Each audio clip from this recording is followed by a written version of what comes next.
Magandang araw sa inyong lahat, lalong-lalo na sa ating guro na si Ma'am Anya. Ako po ay kabilang sa pangkat pangalawa na tagapag-ulat. At ngayon, bago ako magsimula sa ating aralin, ay nais kong magdasal muna tayo. Sa ngalan ng Ama, ng Anak, ng Espiritu Santo, mahal naming Panginoon, salamat sa mga biyayang ibinigay niyo po sa amin. Sa araw na ito, naway bigyan niyo po ako ng gabay at kaalaman upang maipahayag ang aking paksa ngayon. Maraming salamat sa protection na ibinigay niyo at wala kaming mahihiling kundi bigyan niyo kami ng lakas araw-araw. In Jesus' name we pray, Amen. At ngayon, bago tayo magsimula sa ating diskusyon, nais kong ipakilala muna ang aking sarili. Ako nga pala si Binibining Saimeros Macalso-Chidoro, ang tagapag-ulat sa araw na ito. So, ang ating tatalakayin ngayon ay tungkol sa aspekto ng pandiwa at ang pang-uri. Ngayon, narito ang aking mga layunin. Sa pagtatapos ng talakayan, ang mga mag-aaral ay inaasahang naunawaan ang pagkakaiba ng 4 na aspekto ng pandiwa at ang kanilang gamit sa pagbuo ng pangungusap. Pangalawa, nalilinang ang kakayahang makapagbuo ng mga pangungusap na gumagamit ng iba't ibang aspekto ng pandiwa, pandiwang di karaniwan, pandiwang katawanin, at palipat at panlaping makadiwa. Panghuli naman ay naipakilala ang kahalagahan ng pag-aaral ng gramatika ng wikang Filipino at sa paggamit ng mga ito sa pagsulat. Ang una nating tatalakayin ay ang aspekto ng pandiwa. So, ang aspekto ng pandiwa ay tumutukoy sa paraan kung paano isinasagawa ang aksyon ng pandiwa. Ito ay nagpapakita kung gaano katagal o kung gaano kadalas naganap ang aksyon. So, ang pandiwa, ito ay tumutukoy sa kilos o galaw ng isang tao. Halimbawa nito ay kumain, nagbihis. So, yan ang mga halimbawa ng aspekto ng pandiwa. At tumutukoy din ito sa panahon kung kailan naganap ang isang kilos. Halimbawa, kahapon, kanina, or noong nakaraang araw. So, sa aspekto ng pandiwa ay may 4 na klase nito. So, ang unang aspekto ng pandiwa ay ang perpektibo. Ito ay naganap o pangnagdaan. So, nagsasaad ng kilos na tapos na. Ginagamitan ito ng na, nag, at in. So, dito sa perpektibo ay ang mga ginagamit na dito, ng mga salita ay na, nag, at hin. So, kung napapansin nyo sa gitna or sa hulihan ng isang salita, mayroon siyang in or sa gitna naman ay om. So, ang tawag niyan ay ang perpektibo. So, kapag napapansin natin na may om, nag, at in sa isang salita or sa pangungusap na ganyan, ibig sabihin ito ay perpektibo. Pero depende pa rin sa paano naganap ang isang sitwasyon or kailan. So, may nilagay akong halimbawa dito, katulad na lamang na tapos na silang kumain. Pangalawa, natapon ang tubig sa lamisa. So, ibig sabihin, ang kilos na, ang sitwasyon na nandito, o mga halimbawa dito ay tapos na ginawa. Kaya yan na lang nang tapos na silang kumain. So, hindi ginawa ang kilos kanina or kahapon, kundi ngayon pa lamang. Pero, natapos na sila kaagad. So, kapag sinabi nating perpektibo ang kilos, ito ay tapos na gawin o ilang oras, minuto na ang nagdaan. So, yan ang perpektibo. So, iba pang halimbawa ng perpektibo ay naglaba ako ngayon. Naglaba ako ngayon. Or ganyan. Or, natulog si Rafi kanina. Ganyan. So, ang pangalawang aspekto ng pandiwa ay ang imperfektibo, naganap o pangkasalukuyan. Nagpapahayag ng kilos na nasimulan na ngunit di pa natatapos at kasalukuyan pang ipinagpatuloy. So, ang halimbawa na aking ibinigay dito ay si Rafi ay natutulog sa ating klase. Bilisan mo, umuulan na. So, ang iba pang halimbawa na aking maibibigay ay katulad na lamang ng si Ana ay nagwawalis sa bakuran. So, kasalukuyan niyang ginagawa ang kilos at hindi pa ito natatapos. So, ang pangatlong aspekto ng pandiwa ay ang kontemplatibo. Ito ay magaganap upang hinaharap. Naglalarawan ng kilos na hindi pa nasimulan at ginagamitan ito ng panlaping ma at mag. So, ang halimbawa dito ay matutulog ako ng maaga mamayang gabi. Pangalawa, magsisipilyo ako bukas ng umaga. So, ang kontemplatibo ay ito ang kilos na hindi pa nasimulan at gagawin pa lamang.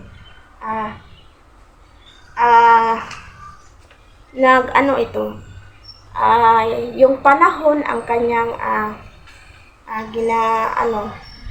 ginadesisyonan kung kailan niya gagawin ang isang kilos.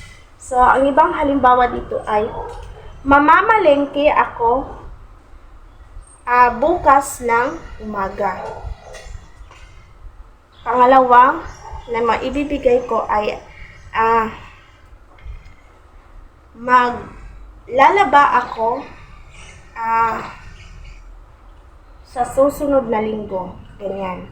So, yan ay mga halimbawa ng kontemplatibo. So, kapag kontemplatibo naman, so, ito yung kilos na di pa nagagawa. Tandaan natin na kapag dito sa kontemplatibo, ginagamitan talaga siya ng maumag sa unahan ng kilos na salita. So, dapat natin tandaan na kung kontemplatibo ang isang salita ay malalaman natin siya kapag ang unahan ng salita or pangungusap ay nagsisimula sa ma or mag. Like magsisipilyo, mamamalengke, magsasaing, ganyan. So, yan ay mga halimbawa ng kontemplatibo. Ang panghuli na mga aspekto ng pandiwa ay ang perpektibong katatapos pala. So, ito ay kagaganap. Nagsasaad ito ng kilos na kayayari o katatapos lamang bago nagsimula ang pananalita. Nabubuo ito sa pamamagitan ng paggamit ng unlaping ka. So, dito naman sa perpektibong katatapos, ay ang kilos ay katatapos lamang bago ginawa. So, if kung natapos ka na sa isang gawain, bago mo lang itong sinumulan at natapos ka na, ito ay tinatawag na perpektibong katatapos. Ang salita nito ay nagsisimula sa ka. So, halimbawa, kagagaling ko lang sa palengke. Kaluluto ko lamang ngayon ng ulam. So, ganyan ang perpektibong katatapos. Bago mo lang natapos ang isang bagay or gawain or ang kilos. So, ang iba pang halimbawa ay kalilinis ko lamang sa kwarto. Pangalawa ay kaiigib ko lamang ng inumin. So, yan ang mga halimbawa ng perpektibong katatapos. So, ngayon may ipapakita ako na isang table kung saan makikita natin kung ano yung mga salita na kabilang sa perpektibo, imperpektibo, kontemplatibo, at ang perpektibong katatapos. So, dito, sa perpektibo, may nakalagay dyan na nilikha, tumayo, sinabi, nag-alaga. So, kung mapapansin nyo sa perpektibo ay mayroon siyang ilhanan or sign, symbol na matutukoy mo talaga na perpektibo siya. Kasi dito sa nilikha, ang una niya ay ni. Ang salitang ni. So, kapag ganyan, ito ay perpektibo. Dito naman sa salitang tumayo, may salitang ugat na or may siya dito. Sa sinabi naman, may in siya at sa panghuli nag-alaga, may nag siya. So, yan yung mga sign na kabilang siya sa perpektibo. Dito naman sa imperpektibo, nililikha, tumatayo, sinasabi, nag-aalaga. So, sa imperpektibo, inuulit ang pangalawang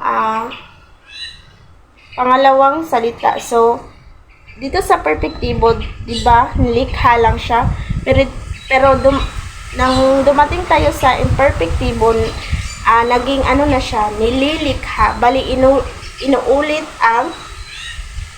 ang pangalawang salita.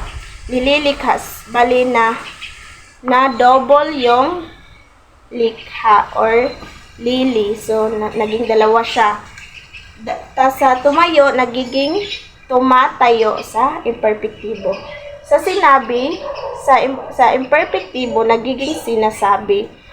Then, nag-alaga sa perpektibo.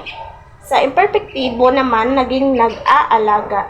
So, bali, dinagdagan siya ng salita. So, dito naman sa contemplatibo, naging lilikhain siya, tas tatayo, sasabihin, mag-aalaga. So, ganyan ang kanyang pagka-organize or arrangement. Sa panghuli, sa perpektibong katatapos, kung mapapansin natin dito na yung umpisa talaga niya ay ka. So, nagiging kalilikha, katatayo, kasasabi, kaaalaga. So kung mapapansin niyo sa table na organisado talaga siya.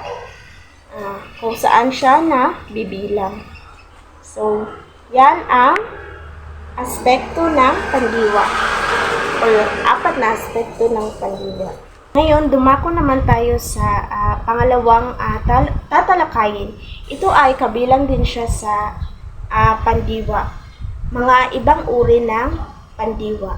So, tinatawag itong pandiwang di karaniwan. Mga pandiwang di karaniwan.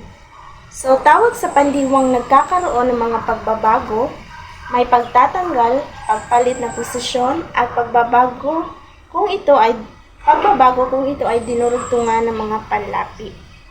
So, ang mga panlapi katulad ng om, ma, in, an. So, ganyan. So sa pandiwang di karaniwan ay ang mga salita ay nagbabago or palipat-lipat ng posisyon. So, ang halimbawa dito ay ang salitang ugat, buhos, ang panlaping ginamit ay an. So, nagiging buhusan. So, ang panlapi, dinagdagan siya ng panlaping an. So, naging buhusan siya. So, ang di karaniwan dito na salita ay ang busan. Pangalawa, dumi. Ang panlaping ginagamit dito ay han.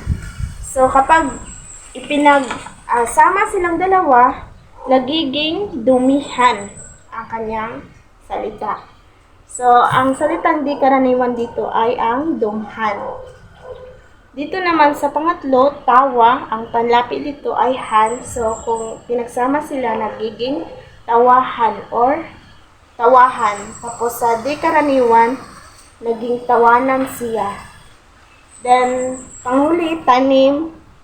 Ang panlapi dito ay pag at an. So, kung pinagsamahin sila o pagsamahin, nagiging pagtaniman. Then, sa di karaniwan, naging pagtamnan. So, yan yung mga halimbawa ng pandiwang di karaniwan. So, ang iba pang halimbawa na aking maibibigay sa pandiwang di karaniwan ay katulad na lang ng ang salitang ugat ay hugas. So, ang panlaping ginagamit ay an. So, kapag pinagsama natin silang dalawa, nagiging hugasan. So, ang dito, nagiging hugasan. So, yun. Nabago ang kanyang salita. So, magpatuloy naman tayo sa pagtatalakay. Dumako tayo ngayon sa pandiwang katawanin at palipat. So, ang katawanin, ito ang pandiwa na hindi na nangangailangan ng tuwirang layon upang tumanggap ng kilos. Katawanin din ang ilang pangungusap na walang paksa. So, alam niyo naman kung ano ang ibig sabihin nito. So, ang katawanin daw ay hindi na nangangailangan ng tuwirang layon. Or, kagaya ng hindi na nagtatanong or direct na ang kanyang pagkasabi. So, halimbawa nito ay masayang nag-uusap ang magkapatid. Pangalawa, takbo. So, ang ibang halimbawa ng katawanin ay katulad ng bilis, umuulan, ganyan. So, sa palipat naman, ang pandiwa ay nangangailangan ng tuwirang layon upang tumanggap ng kilos. Ang tuwirang layon ay pangalan o panghalip na tumatanggap ng kilos at sumasagot sa tanong na ano at sino. So, ang ibig sabihin pala ng tuwirang layon ay siya ang tumatanggap sa kilos. Either pangalan siya or panghalip. So, halimbawa dito, nagbasa ng mga libro si Angelica. So, sino ang nagbasa ng libro? O, diba, si Angelica? So, ano ang binasa ni Angelica? So, ang libro. So, masasabing may tuwirang layon siya or palipat siya kasi nagsasaad siya ng mga tanong kung sino ang gumawa or sino ang gumawa ng kilos sa isang sitwasyon or pangungusap. Pangalawa, nagbigay ng kwintas si Ellen sa kanyang ina. So, palipat din siya kasi nagsasaad siya sa tanong na sino ang binigyan ni Ellen ng kwintas, di ba ang kanyang ina? Ano ang ibinigay ni Ellen? O, di ba ang kwintas? So, yan ang mga palipat na pandiwa na may tuwirang layon. So, iba pang halimbawa ng palipat ay bumili ng prutas si Shaina sa palengke. So, ano ang binili ni Shaina sa palengke? Diba? Prutas. Sino ang bumili ng prutas? O, diba si Shaina? So, ganyan lang kadali ang palipat na pandiwa. Kailangan na may tuwirang layon ang isang kilos or isang gawa. Ngayon, dumako tayo sa mga panlaping makadiwa. Ang mga panlaping makadiwa ay ang mga panlaping ginagamit sa pagbabanghay ng pandiwa. Ginagamitan ito ng panlaping mag, nag, na, in, an, at han. So, yan ang mga halimbawa ng panlapi na kabilang sa pandiwa. So, halimbawa dito ay kumain. So, ang kumain, nagiging kumakain. Then, panghuli, kakain. Pangalawa, nakita. So, nagiging nakita, makikita. Pangatlo, hinawakan, hinahawakan, hahawakan. Nagsulat, nagsusulat, magsusulat. Sinundo, sinusundo, susunduin.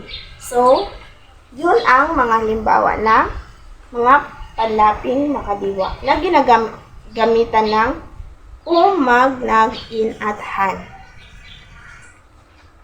So, kung gagamitin natin siya sa isang pangungusap, halimbawa, ang nakita. So, nakita ko si Joshua kanina na naglalaro. Ganyan. Ganyan ang gamit niya sa isang pangungusap. Ngayon, dumako naman tayo sa ating pangalawang paksa, ang pang-uri. So, ang pang-uri ay mga salitang naglalarawan sa pangalan o panghalip.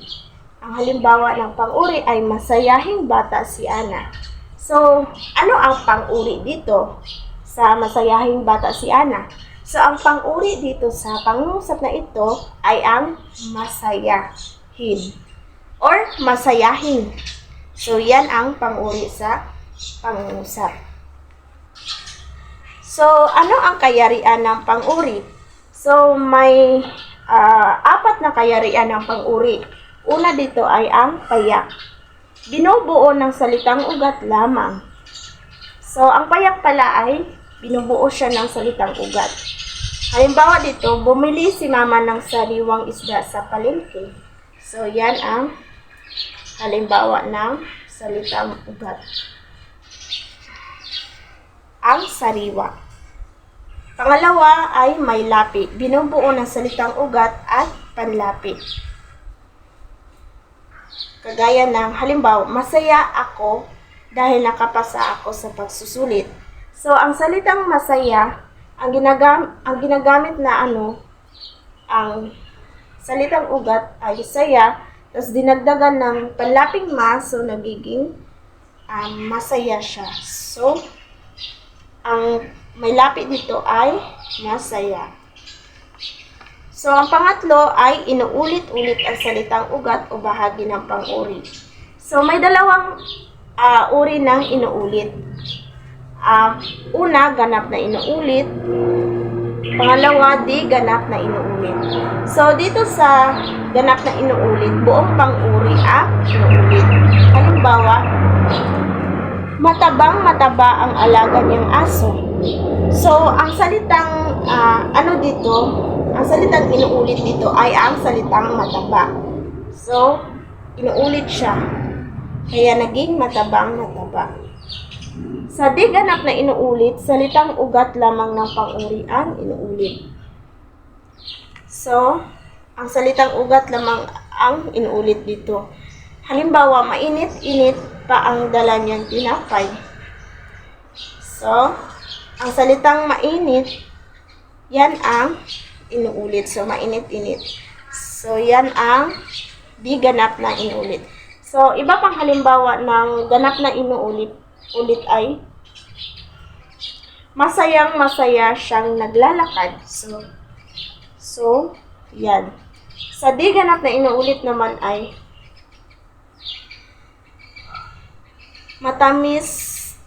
matamis-tamis ang dala niyang kamote. Ganyan. So, ang panghuli naman ay ang tambalan. Binubuo ng dalawang salita, pinagsama o pinagtambal. Halimbawa, siya ay bukas palad na nangangailangan. So, yan ang halimbawa ng tambalan. Ngayon, dumako tayo sa kailanan ng pang-uri. May tatlong uri ng kailanan ng pang-uri. Una, isahan. Tumutukoy sa paglalarawan ng isang pangalan o panghalip lamang. Maaring gamitin ang panlaping ma at salitang ugat sa pagbuo ng pang-uri sa isahan. Halimbawa dito, si Aling Carmen ay mabait. So, sino ang pangalan na tinutukoy dito? Diba si Carmen, si Aling Carmen? Dahil inilalarawan siya na mabait. Sa pangalawa ay ang dalawan. Ito ay tumutukoy sa paglalarawan ng dalawang pangalan o panghalip. Maaari rin itong gamitan ng mga panandang pareho o kapwa at mga panlaping magsing, magka, magkasing at iba pa. So halimbawa, parehong matalino na Angelica at Payato. So, ang salitang ginamit dito ay pareho. Tas inilarawan sina Angelica at Preto na parehong matalino. Ang panghuli naman ay maramihan. Ito naman ay tumutukoy sa paglalarawan ng dalawa o higit pang pangalan o panghalip. Ginagamitan ito ng mga panguring pamilang na maramihan tulad ng 3, 10, 100 at iba pa.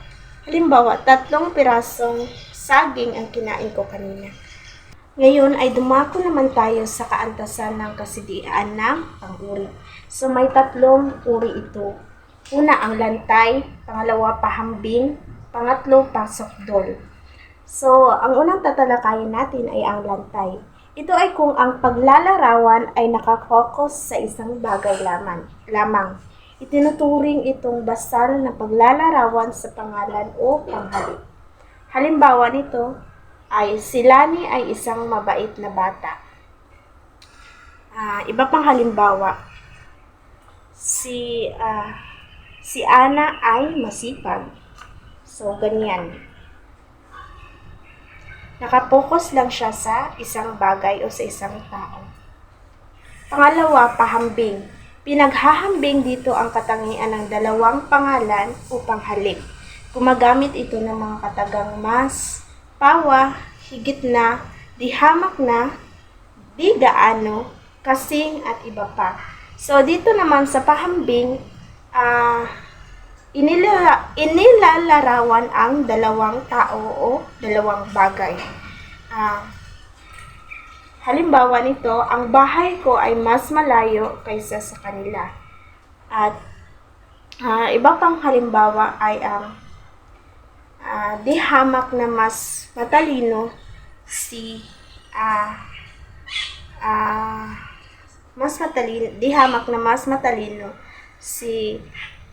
Leo kaysa kay Andre. Ganyan. So, ang panghuli naman ay ang pasokdol.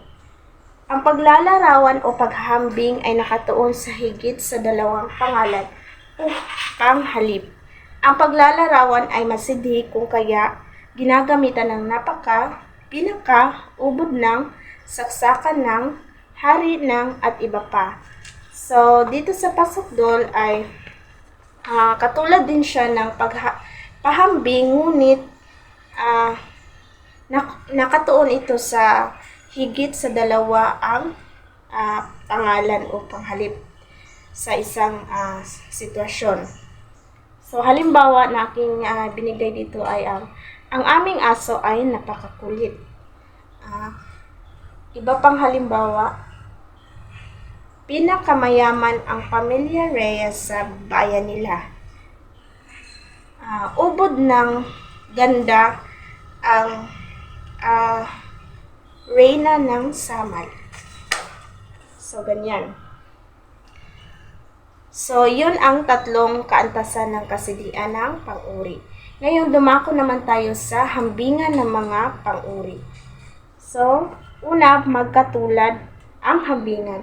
Kung ang dalawang tao, bagay, hayop o lugar o pangyayari ay magkapareho, ang antas na o katangian. Ginagamitan ng panlaping kasing, magkasing at iba pa. So, halimbawa, magkasing husay sila sa pag-awit at pagsayaw.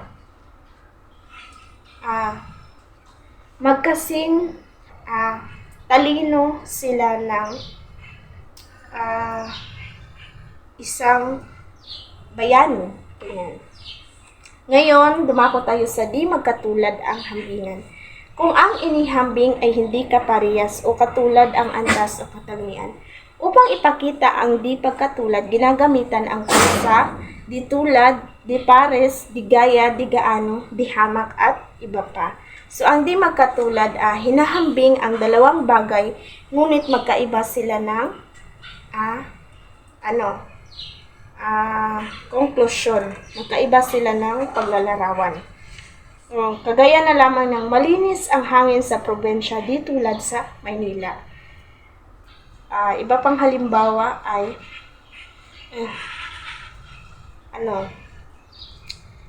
di gaano maganda ang lugar sa probensya kaysa sa lungsod. Ganyan. Ngayon, dumako tayo sa kasukdulan. Ang kasukdulan ng pang-uri ay pinapakita sa pamamagitan ng paggamit ng panlaping pinaka, walang kasing ubod ng at iba pa. So, halimbawa, ubod ng kinis ang balat ni Andrea kaysa kay Alona. So, yun ang halimbawa ng kasukdulan. Panglima, mga panlaping makauri. Ang pang-uring pamilang ay nagsasabi ng dami, bilang, posisyon sa pagkasunod-sunod o halaga ng pangalan o panghalip. So, pag sinabing pamilang, ito yung nagsasaad ng kung gaano kadami ang isang bagay. Halimbawa ay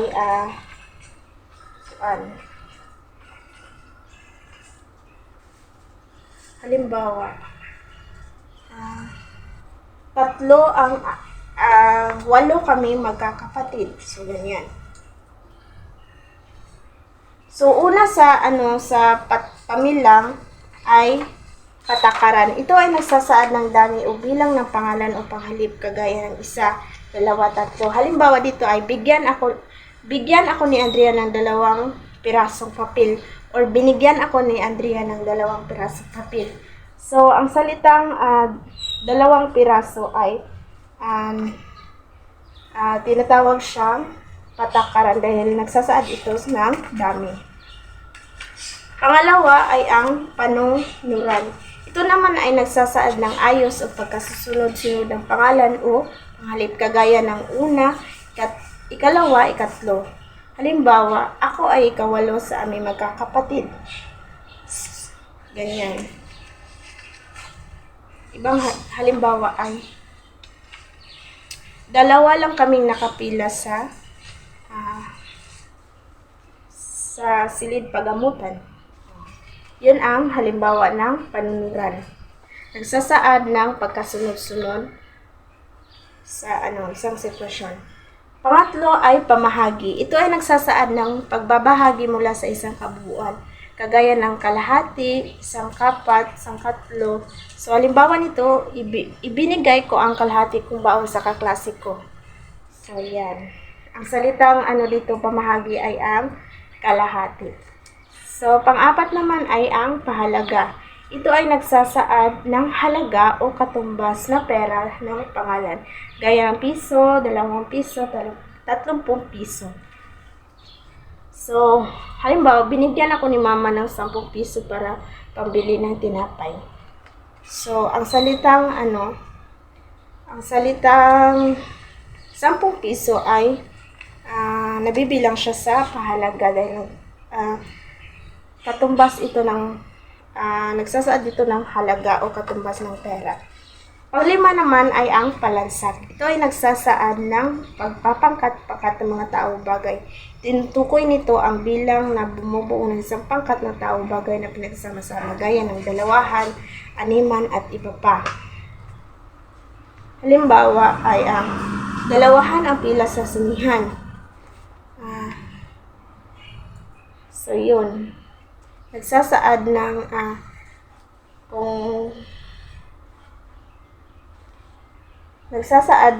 pagpapangkat ng mga tao o bagay. Yun ang palansak.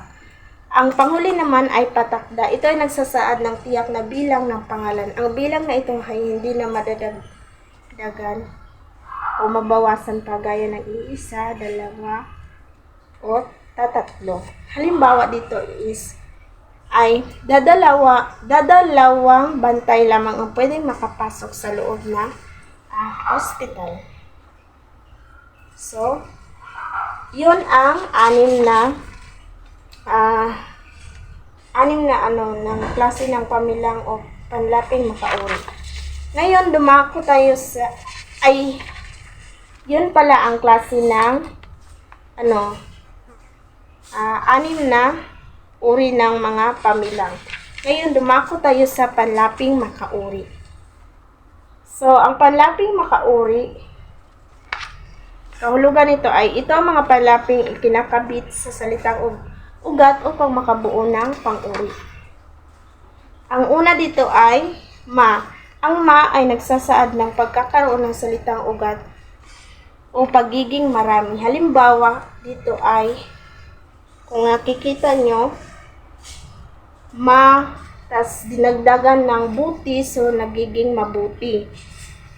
Pangalawa, maka, nangangahulugan itong pagkiling o pagkahilig sa tinutukoy ng salitang ugat at maaari ring nagpapahiwatig ng kakayahang gawin ang sinasaad ng salitang ugat. Halimbawa, dito ay maka plus tao equals makatao. Pangatlo, mala. Nagpapakita ito ng pagiging katulad na isinasaad ng salitang ugat. Halimbawa, mala plus rosas, so nagiging mala rosas. Pang-apat ay mapag. Ito ay nagpapahiwatig ng pag-uugali. Halimbawa, mapag plus laro ay mapaglaro. Panglima, mapang. Ito ay nangangahulugang katangiang madalas o malimit na gawin. Halimbawa, mapanghusga. Mapang plus husga, ang resulta niya ay mapanghusga. Pang-anim ay pala. Nagsasaad ito ng katangiang palagi o paulit-ulit na ginagawa. Halimbawa, palasulat. Nagiging palasulat. Pangalawa, pala plus kanta, palakanta. Pangpito naman ay pang, pan at pam. Nagsasaad ng kalaanan ng gamit ayon sa isinasaad ng salitang ugat. Halimbawa, pangalis, panlilok, pambato. Pangwalo, an at han. Hulaping nagsasaad ng pagkakaroon ng salitang ugat ng higit sa karaniwang dami, laki, tindi at iba pa. Ang pang-siyam naman ay in at hin. Madaling mapasa kalagayan ng isasaad na salitang ugat. Halimbawa, sipunin, lagnatin, ubuhin. Pang-sampo naman ay ma, in at hin. Nagsasaad ng pagtataglay sa mataas na antas ng isasaad ng salitang ugat. So, halimbawa dito ay maramdamin, maaawain, maginawin. So, ito ang 8 panlaping makauri. So, dito po nagtatapos ang ating talakayan sa araw na ito. Naway inyong naunawaan ang aking pagtatalakay at pagdidiskusyon sa aking paksa. Maraming salamat po sa pakikinig at mabuhay po kayong lahat.